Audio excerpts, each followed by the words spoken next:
টাকা আর সময়ের মধ্যে সবচেয়ে বড় পার্থক্য হলো তুমি সব সময় জানো তোমার কাছে কত টাকা রয়েছে, কিন্তু তুমি কখনোই জানো না তোমার কাছে আর কতটুকু সময় অবশিষ্ট আছে। আর এজন্যই মহান আল্লাহ তাআলা বলেছেন, সময়ের শপথ, মানুষ নিশ্চয়ই ক্ষতির মধ্যে রয়েছে। এর কারণ মানুষ নিজের অর্থ সম্পদের ব্যাংক ব্যালেন্স তো জানে, কিন্তু কতটুকু সময় যে তার জীবনে আর বাকি আছে তা সে জানে না। আর ওই একটা ফাঁদেই পড়ে, অর্থাৎ মৃত্যুর সময় মনে হয়, কত কিছুই তো করিনি, কত কাজ তো বাকি রয়ে গেছে। তাই জীবনের প্রতিটি মুহূর্তকে মহান সৃষ্টিকর্তার সর্বশ্রেষ্ঠ দান মনে করুন, প্রতিটি মুহূর্তকে কাজে লাগান। এত টেনশন পেরেশানি দিয়ে কি হবে? নিজেকে একদম শূন্য বানিয়ে ফেলো।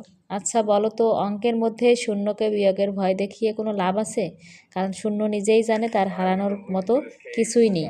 নিজের হৃদয়কে শূন্য বানিয়ে ফেলো। এই পৃথিবীতে তুমি একজন মুসাফির হিসেবে এসেছো, চলেই যাবে।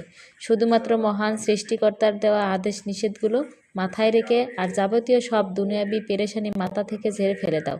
একদম জিরো হয়ে যাও, আর হারানোর মতো কোনো ভয় তোমার পেছনে কাজ করবে না।